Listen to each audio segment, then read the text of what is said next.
Well, good afternoon or good evening, depending on where you are in the USA. We're having a fun time already, as you can see. And if you are overseas, it's either late at night or in the Pacific Rim, it's already super Saturday morning. I am Bruce, aka the guy in the blue shirt on LinkedIn. And what I do is I'm all about making things simpler, faster, better. And I'm going to throw it straight over to Anthony and Dwelyn. Anthony's in the center. Dwelyn's on the left or right, depending on which way you're looking at this. So welcome, guys. Hey, man. How Thank you, Bruce. All right. So who wants to plug themselves first? You know what, Bruce? You're in charge. You pick who you want to be plugged in first. All right, we'll go with Rose in the middle, Mr. Anthony. Always start in the middle, right? Thorns, right? It's all right. It's all right. Well, I do appreciate you inviting us on here, Bruce. It's a great honor for me to be here on your LinkedIn Live show. And just to be here, and I'm very grateful for that opportunity. Just a really, really quick background about me is I was in 1990, December 19th. My parents adopted me from Guatemala City, Guatemala, and brought me back over here to the States. What a wonderful Christmas present to me, even though I was 4 months at the time. Didn't really know much other than I had a family to love me, and that was wonderful. Brought me back to the States and gave me an opportunity to be here. Very grateful for that. Had a very normal childhood as I grew up. You know, everything was going good. Age 18, ended up, was graduated high school. Life was going great. Until the fall of that year is when I ended up having a stroke due to high blood pressure. And that kind of started some health issues down the road. I didn't do exactly what I should have done after I got over the stroke. The medication I had ended up going in the trash instead of into me like it should have. Wow. Which taught me one of the first lessons not one of the first lessons, but one of the greater lessons that I've learned, and is that if you don't learn the lesson the first time, you're doomed to repeat it, and the test is going to be much greater. And in 2013, I found that out because I had to go back into the ER because I had some symptoms of what seemed like a stroke, but come to find out it was pretty grave. I was actually diagnosed with kidney disease, stage 5. Basically, they said that I had just a few days. I had, think about it this way, if you had about 3 to 5% worth of kidney function, which means I had nothing at all. Ooh. I mean, my phone that's charged up had a lot more energy in it than my kidney did at that time. And so the next step was you need to go on dialysis very quickly. So a few days later, I ended up on dialysis, and thankfully, 4 years after starting dialysis, I had a living donor transplant, and had the opportunity to do some things that I had dreamed about while I was in dialysis, as far as actually working in the renal industry. And in 2020, you know, I'd actually been starting to public speak in 2018. 2020, all the speaking gigs I had canceled because of the COVID pandemic. Everything just shut down, and behold, the start of Kidney Trails, because I needed another way to get my journey out there that I wanted to share with everybody. And from there, we're here. I hear that. Oh, man. I hear that. Just to let you know, before you jump in, Dwelyn, our great followers on LinkedIn aren't able to see this right now. I just got a note from LinkedIn and StreamYard saying but fortunately it will stream to YouTube, so I'll pull it back in a link back for people to watch as a replay. So apologies to everyone's fine LinkedIn connections we have here. So actually, while it's in my mind, Anthony, I always tell people you have to be the product of the product, and that you took that to an extreme case, my friend. You were the product of the product and the product of the process, and right. So, man, what a life-changing moment. I've had several life-changing moments, but not quite as dramatic as that. So. I hear that. Yes. I think each of us has at certain times. Yeah, that's true. Very true. We'll come back and pick up on your story. So, LinkedIn Live is now jumping in and out, so that's why I think we got a little feedback going on as well. Unless, right. Somebody got another device open? I'm going to turn my phone off just in case it's me. So, oh, no, I don't know. All right. So, Dwelyn,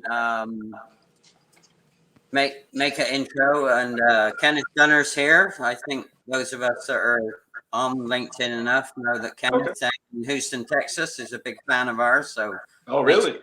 Yeah, he is. He's always jumping in and out of our stuff. Well, that's good. I have family that's in the Houston, Texas area, so that's cool. a major plus. Hey, you need to hook up with Kenneth. Yeah, you'll see him in the comments. So if you're not connected, he actually works in a laboratory. So he's been in that business for a long time, and he's an amazing guy. Anyway, Dwelyn, tell us about your journey into kidney trials. Okay, well, first and foremost, thank you, Bruce, for having me on here. My name is Dwelyn Williams. I'm residing here in Phoenix, Arizona, the 5th largest city in the nation. My name is Dwelyn Williams. It's one of the hottest. 6th or 7th, but we'll see. Right. Like I said, my name is Dwelyn Williams. I'm originally from Fayetteville, North Carolina. I'm a CCHT, which is a clinical, certified clinical hemodialysis technician. So I've been in my profession come January 22 years. The reason why I started my career was due to my mother. In the early 90s, she suffered from ESRD, which is end-stage renal disease. So those of you who probably heard Anthony kind of mention, he kind of touched bases on that. So I'm kind of like on the other end of the spectrum. So back in the early 90s, as we all probably know, many people didn't know much about dialysis as they do now. So when my mother was diagnosed back in the 90s, we figured that it was a phase and it would go away, or we didn't know the drastic measures to it. I always wondered why my mother came home feeling dizzy, depressed, sick, where she could not explain how she felt. So therefore, that made her feel lonely. So I took it upon myself to do a little bit more research and tried to enter the field. So I started my career in Charlotte, North Carolina. And like I said, that was the year 2000. So I always, whenever I speak, I always tell people that I'm a millennium baby. You know, so you know, I started in 2000, and over the course of my years, I have traveled. I lived in over 28 states. I came to Phoenix, Arizona as a traveler. I am now working per diem now in dialysis, so I still have my foot in the door. With Anthony Reed, you know, I consider him a mentor. I consider him a leader. I consider him as a friend. I met Anthony Reed back in the year 2019 in Las Vegas at a kidney conference, where I was president of the kidney conference. And then, you know, Anthony and I have always kept in contact, and Anthony Reed reached out to me a year ago. He's like, hey, Dwelyn, you know, I got this thing. I want you to post a blog. I said, Anthony, I'm not a blogger. He said, well, that's what get with the program. Yeah, he said, that's what everybody said. I said, I'm just a technician. He said, I don't ever want to hear you say that again, that you're just a technician. He said, you know, you have a lot of value that you bring. So here we are here in, sorry, my light went out. I guess my light got excited. Yeah. My light got excited. So yeah, so as of right now, I'm let me get my light back on. Sorry. You're good. You're good. Hey, we're not streaming to LinkedIn again, so okay, got you. All right, must be the fabulous Friday freaking. There you go. Yeah. My light got excited. It was overwhelmed. But yeah, but you made it blow a fuse, man.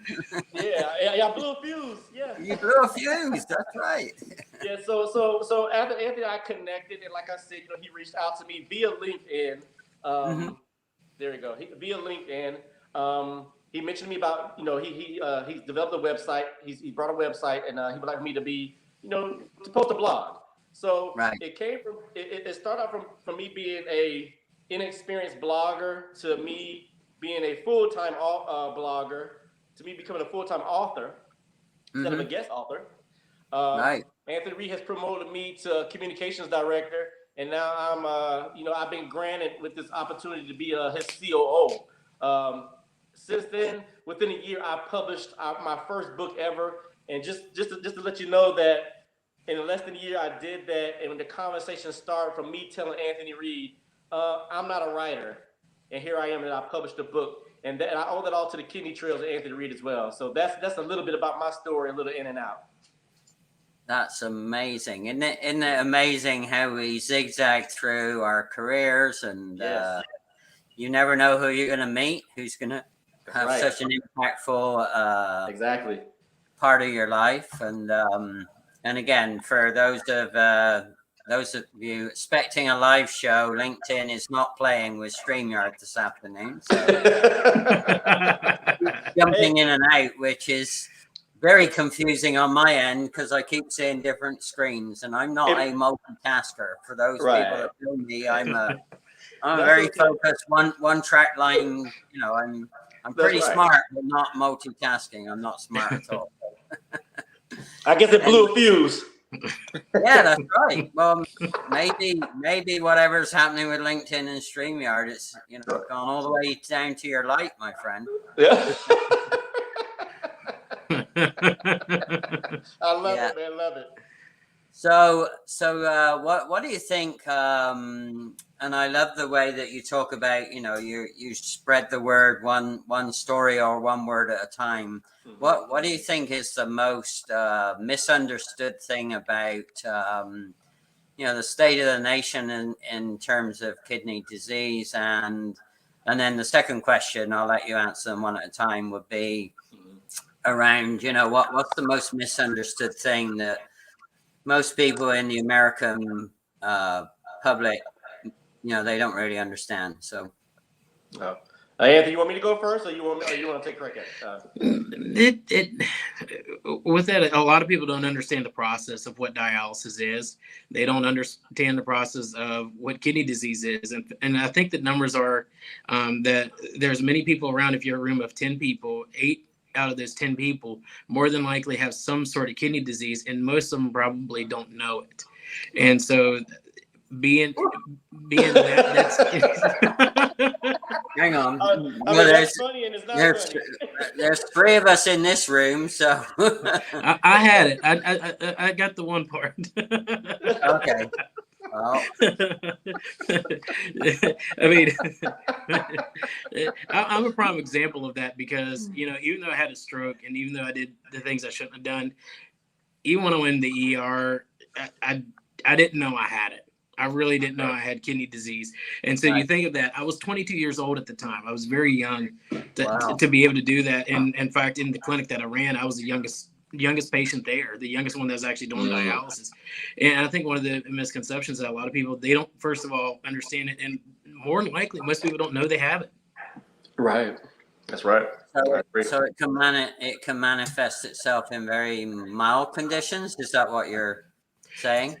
It can start very, very slowly. I mean, there's stage 1 through stage 5.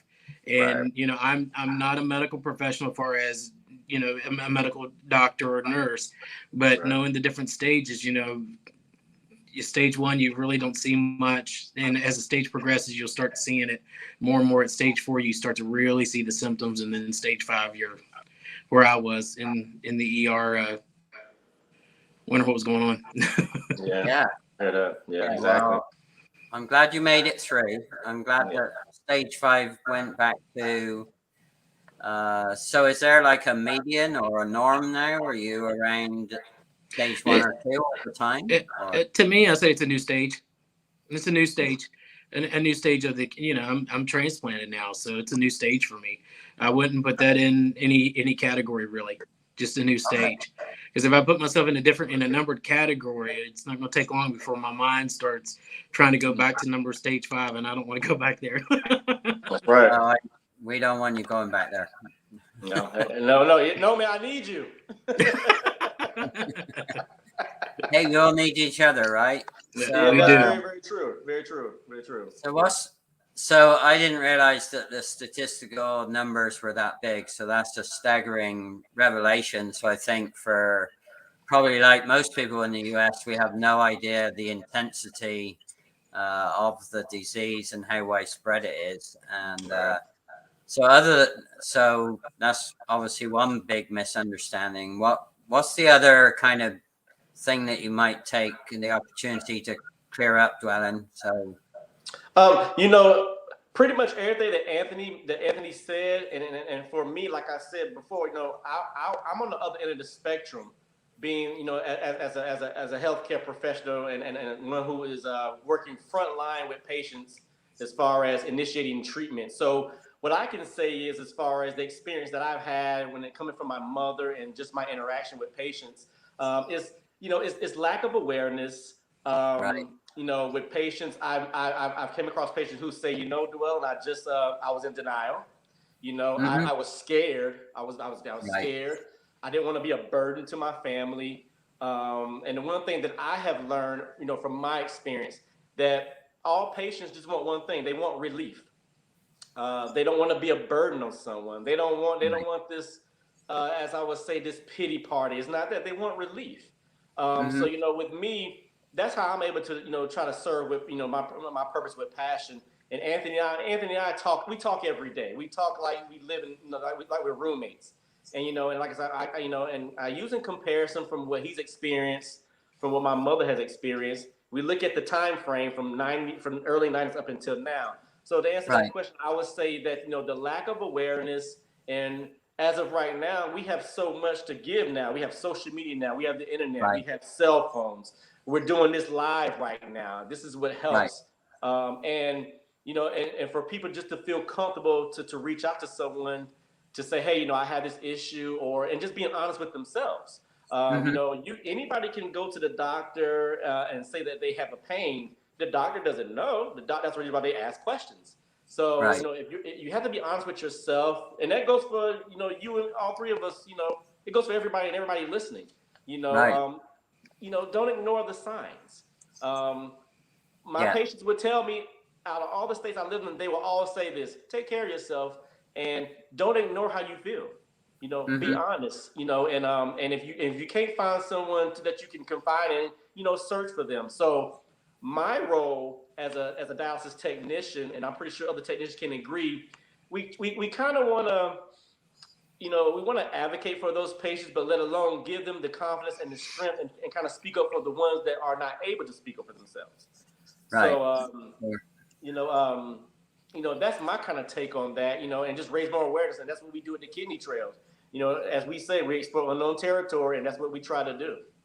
Absolutely. Yeah. And I love the fact that you, and now I understand, because you're the writing spirit behind Kidney Trails. And that's amazing that you were somewhat forced into it, but now look at you, Right? Well, I will say this, we have many other colleagues along with us that are very, very high spirited, and I think with me, I asked Anthony, I said, hey man, I said, why you choose me? I said, I'm very grateful. I said, it's because of my big mouth, and we just kind of laugh it off or whatever, And but the one thing that I value is that individuals, personally and on LinkedIn, especially on LinkedIn, they value my personality. I mean, and Absolutely. So I'm glad that I'm able to contribute to the Kidney Trails with my personality, my experience, and I just hope to grow even further and grow more with it. And like I said, I'm happy to be here, and I'm not doing it because, just because I was forced. I'm doing it because I want to and I need to,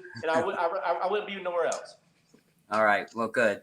Yes. And maybe that was a wrong word, but hey. No. I'm gonna pick at you. I don't care. What he didn't tell you was the other half of that story was my response back to him. And I told him, I said, I'm not a writer either. Yeah. Yeah. Exactly. And I was writing blogs, and right. Now I'm considered a writer.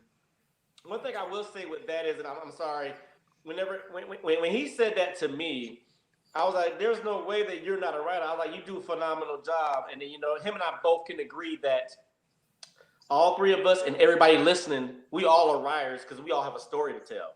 And that's what the Kidney Trails is about. Absolutely. Well, cool. So if there's one thing we could all do, so if you could, I know you don't have a magic wand yet, but if you could wave a magic wand and get pretty much everyone in the USA, what's the one simplest thing they could do that would make a significant difference in terms of kidney disease? Oh get man, your lab work done. We're done? Okay, all right. No. I said get the lab work done. Get their yearly lab work done. That would be a telltale sign for people to do it. And you know, if they have any questions about it, read what's on our website. Read the stories. I mean, the one thing is I don't want people to have to face the same things that I had to face or go through the same things that I had to go through. Yeah. Let my life be an example of what not to do. Right. Exactly. You know, let it be like Jim Rohn said, the beware sign. That's what it's a beware. Don't do what I did. Right. But also in that story, it's also behold, do some of these things to get out of these certain places that I was in, those that may be in that, unfortunately, may be in the same positions, to be able to take those lessons and apply them to their life. That's right. Yeah, I agree. So is it the simple lab tests, or is it a specific lab test that you should make sure is being covered for you? I'll let you take that one, Dwelyn. Oh, well, let me kind of back up on that, and I get like to the lab portion, like Anthony said. If I could tell anybody listening, and as far as kidney care, and like I said, I'm not a nephrologist. I'm a dialysis technician, but you must know the signs of it and the causes of it. Let's get into the causes. The number one cause of renal failure, which is kidney failure, is diabetes. So therefore, so to all my diabetics, and not saying that every diabetic has renal disease, which is not true.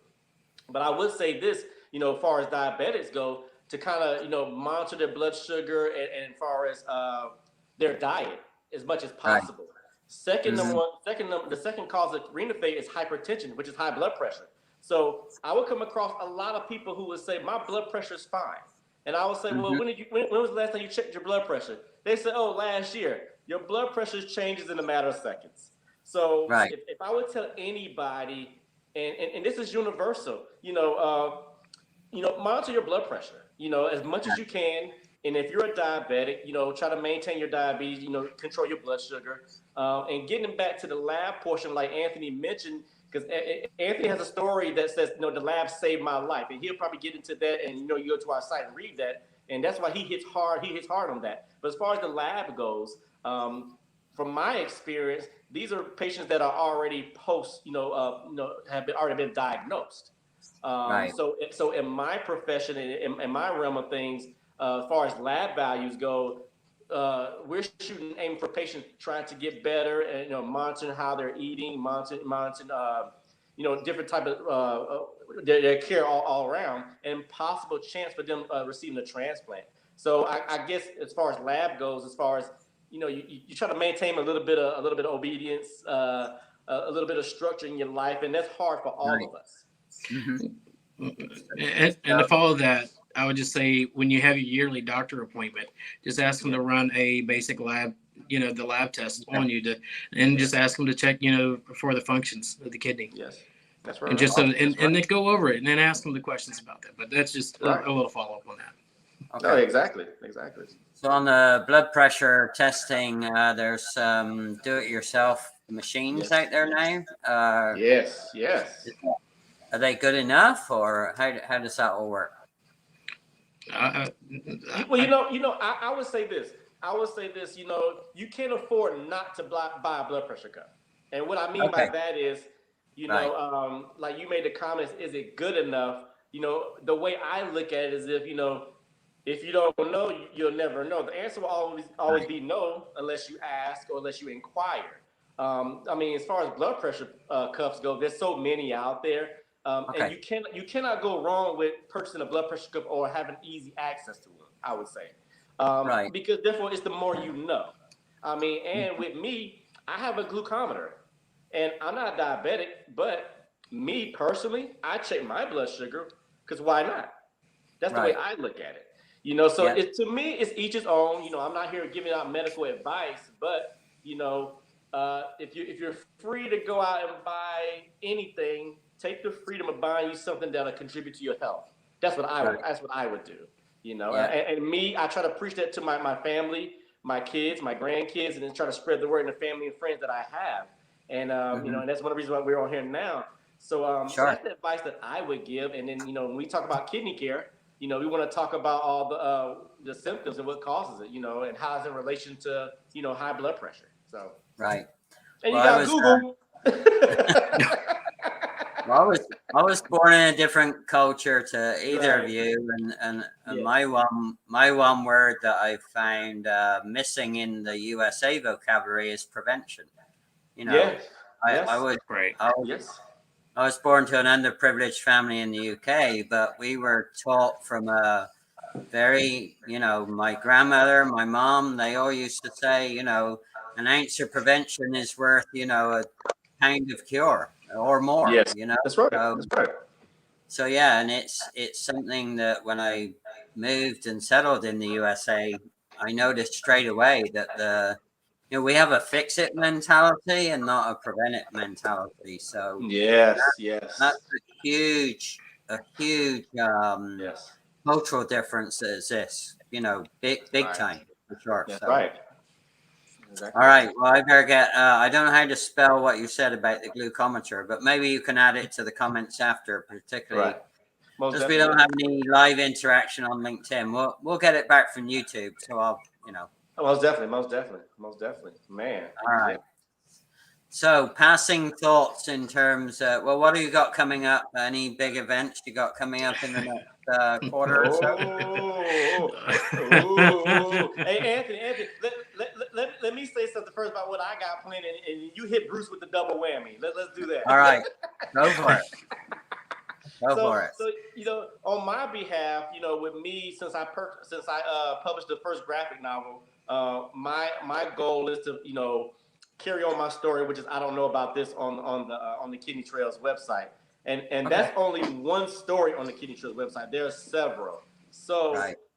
So what I have for future plans, like I said, is publishing another graphic novel, and hope to push out, more about the Kidney Trails as a whole, and to promote more guest authors. And we welcome all guest authors.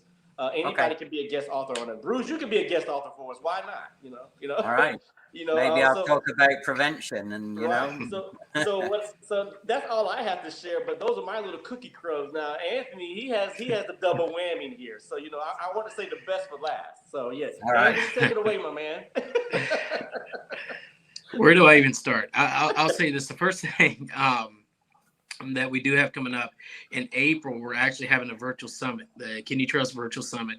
And the one unique thing about it is that a lot of the speakers that are coming to speak at this summit are people that have actually faced kidney disease. Maybe they have faced dialysis. Maybe they have faced transplant of some sort.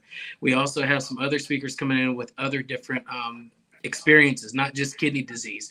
Because one thing is just because somebody has kidney disease, that doesn't mean they don't have another life beyond that. Right.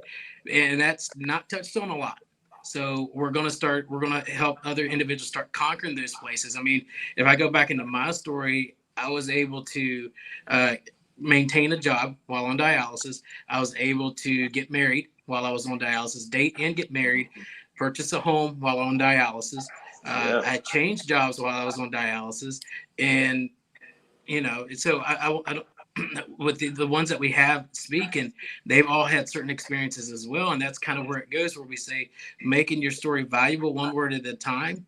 These individuals, every word of their story is so valuable to someone else. It's valuable to me, definitely. And it can be valuable to those around the nation that will be tuning in. So that's one of the big events. We are, like Dwelyn did say, we are looking at another graphic novel coming up in the near future. I will say this as well, that I'm working on a book myself that I will be publishing out as well, as I'll be actually a book author here in the near future as well. So that's a few other things that we've got going on.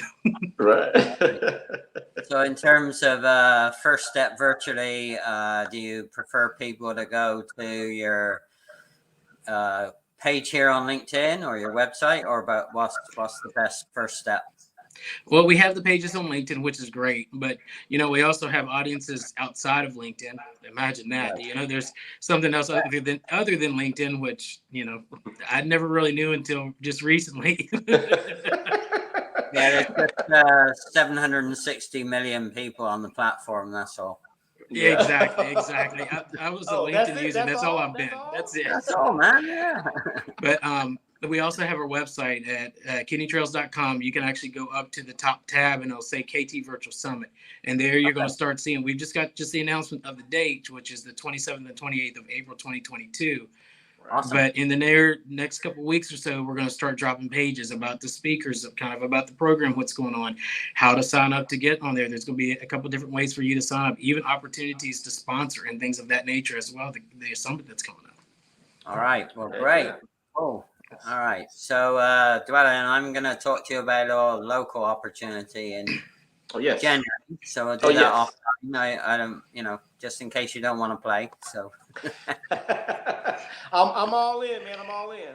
I know you are. You're a good guy. And thank you, Anthony, for sharing your story and wisdom. And I'm going to do my little selfish plug. I'm not sure who may or may not see it, but we'll see. And then if you guys hang on, we'll just say goodbye and wrap up. So let me see if I can find this. This is a new little piece for me too.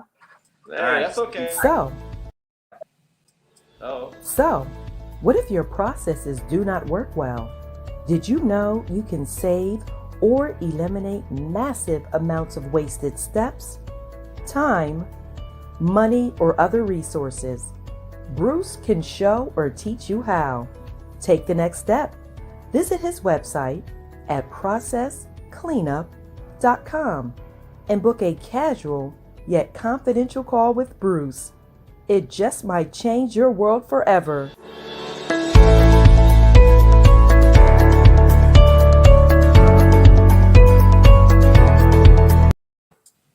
Yay. Oh, yeah. 32 seconds of joy. How about that? Yeah, Trina Poole. I like that. Yeah. Yeah, you know Trina? No, I just saw her just now. Oh, okay. Yeah, she's a wonderful lady. So now I know her.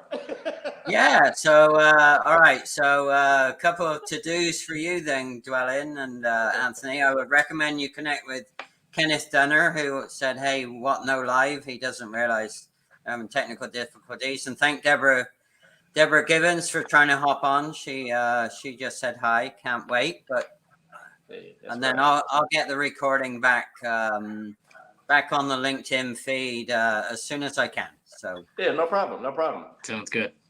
All right. So I'm going to end the broadcast, and if you could hang on for a minute, guys, that would be awesome. Thank you. Most definitely. Excellent. Right. Take care, everyone.